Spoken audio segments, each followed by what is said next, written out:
The US-EU trade relationship, once a bedrock of the global economic order, has been shaken in recent years by a series of escalating trade disputes. This trade war, as it has come to be known, began during the Trump administration and has continued to cast a long shadow over transatlantic relations. At the heart of the conflict lie differing views on trade policy, with the US adopting a more protectionist stance while the EU generally advocates for free trade. This clash of ideologies has led to a tit-for-tat exchange of tariffs, essentially taxes on imported goods, that have impacted a wide range of industries on both sides of the Atlantic. From agricultural products to automobiles, the trade war has disrupted supply chains, raised prices for consumers, and fueled uncertainty in the global marketplace. While efforts have been made to de-escalate tensions, the underlying issues remain largely unresolved. The consequences of this trade war extend far beyond the economic realm. The dispute has strained political relations between the US and its European allies, making it more difficult to cooperate on other pressing global challenges, such as climate change and security threats. Moreover, the trade war has contributed to a wider sense of fragmentation in the global trading system, undermining the rules-based order that has underpinned decades of economic growth and prosperity. The future of the US-EU trade relationship remains uncertain. While there is hope that dialogue and diplomacy can lead to a more mutually beneficial trading relationship, the political will to make the necessary compromises remains elusive. Until then, the shadow of the trade war will continue to loom large, threatening to further erode the bonds that have long united the US and Europe. In a move that sent shockwaves through global markets, the Trump administration unleashed a wave of tariffs on European goods. These tariffs, ranging from 10% to a staggering 100%, targeted a wide array of products, from steel and aluminum to automobiles and even cultural exports like films. The administration argued that these tariffs were necessary to protect American jobs and industries from unfair competition. The 25% tariffs on steel and aluminum, long considered pillars of European manufacturing, were particularly impactful. These tariffs, justified on the grounds of national security, disrupted long-standing supply chains and raised costs for American businesses that relied on European metals. The automotive industry, a key driver of economic growth on both sides of the Atlantic, was also caught in the crossfire. A 25% tariff on imported cars threatened to upend the global automotive market, potentially leading to higher prices for consumers and job losses in both the US and Europe. Perhaps the most symbolic and controversial tariff was the proposed 100% levy on foreign-produced films. This move, widely seen as an attack on the European film industry, highlighted the Trump administration's willingness to weaponize trade policy in the pursuit of its America First agenda. The film industry, a globalized sector with intricate supply chains and co-production agreements, faced significant uncertainty as a result of this potential tariff. These tariffs were not implemented in a vacuum. They came amidst a broader backdrop of rising trade tensions between the US and its allies, including China, Canada, and Mexico.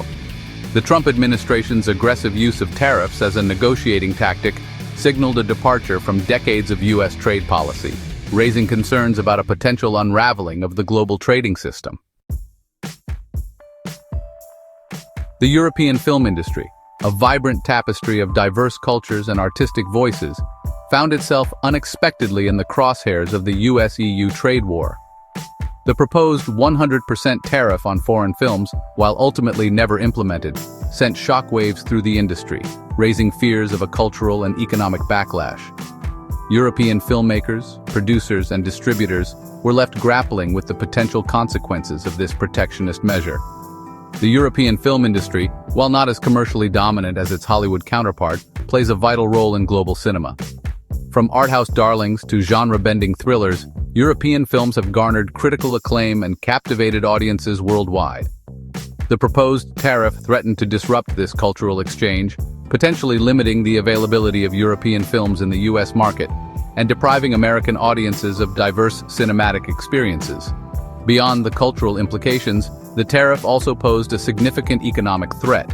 The US market, with its massive box office revenues and global reach, is crucial for the financial viability of many European films.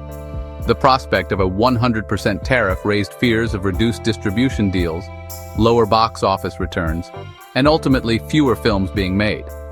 This, in turn, could have a ripple effect throughout the European film ecosystem, impacting jobs and investment in the industry. The tariff threat also highlighted the interconnected nature of the global film industry. Many European films rely on U.S. investment, distribution networks, and technical expertise. Similarly, American films often benefit from European locations, talent, and co-production partnerships.